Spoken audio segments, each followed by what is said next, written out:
Hi guys, I'm Nick. Thanks for joining me today. Together we're going to take a journey through Linux and give you the knowledge you need to be a power user. But first, we must ask the question, what is Linux? Well, confusingly, it depends on who you ask. In order to get an idea of what Linux is, we've got to go back in time a bit.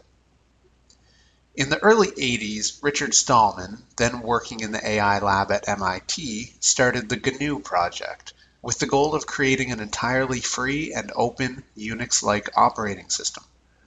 This all started when the lab got a new printer, but the licenses restricted his ability to modify the code. He had hacked earlier printers to electronically send messages to users who printed items when the printing was complete, as well as notifying other users when the printer was free to use.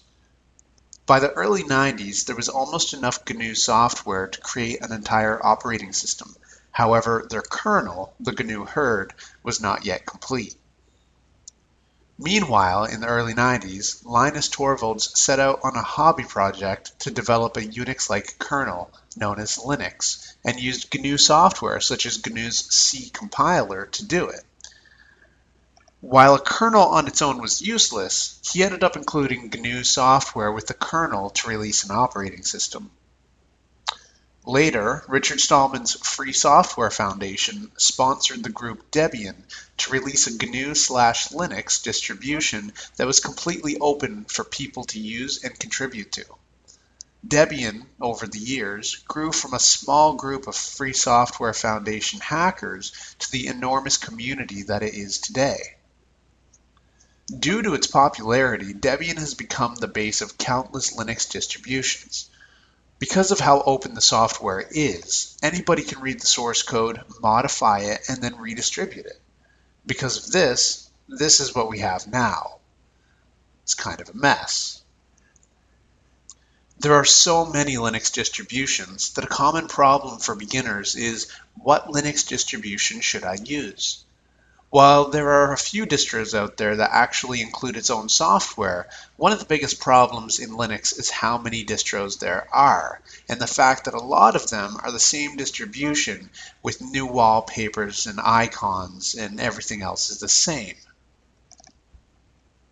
Ubuntu was started in the early 2000s and is owned and distributed by Canonical. The base of Ubuntu is Debian, and Ubuntu has become so popular that it has in turn been forked countless times. Forking is a process in which the operating system is used as the base of a new distribution. Ubuntu includes its own desktop environment called Unity, and has recently started distributing phones running a version of Ubuntu. Canonical also contributes bug fixes and other contributions upstream, meaning that they send these changes back to Debian to include in future releases.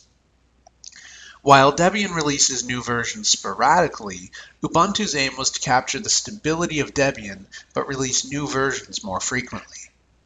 As such, Canonical releases two distributions a year, one in April and one in October. The naming convention of Ubuntu is year-month, so the version we'll be working with was released in October of 2015 and is called Ubuntu 15.10. Every 2 years in April, a long-term support version is released, called LTS, which is officially supported for 5 years, while releases in between LTS versions are supported for only 9 months. The next LTS release will be in April of 2016.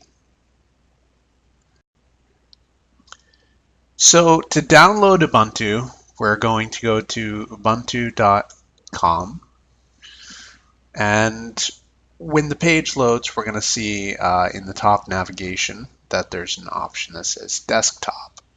So just click on that because that's the version of Ubuntu we're going to be working with. And then when you get on the overview page, just click download Ubuntu, the big orange button in the main area. And on this page, it's going to give us a few versions. So it's going to prompt us to download the last LTS release, which was released in 2014 in April. If you're going to be running Ubuntu on a server, it makes sense to run long-term support versions because you only need to install a new version like every 5 years. You can install more frequently because there's a new LTS version every 2 years, but with a non-LTS version, there's only official support and bug fixes and whatnot for 9 months. So we're going to go with one of the 9-month cycles here and download the latest stable release, which is Ubuntu 15.10. This was just released maybe 10, 15 days ago. And we're going to download 64-bit because that's the processor type we're running.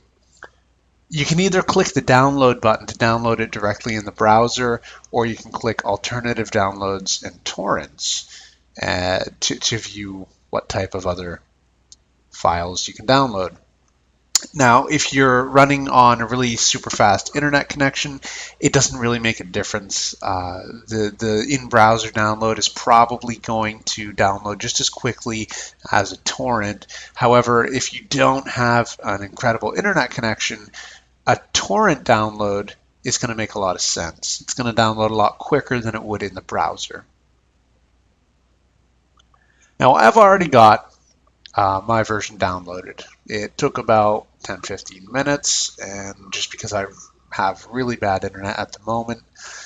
The next thing we're going to do, we're not going to install Ubuntu directly onto our hard drive yet. That's an awful big commitment to make when you don't really, when you're not really as familiar with the system.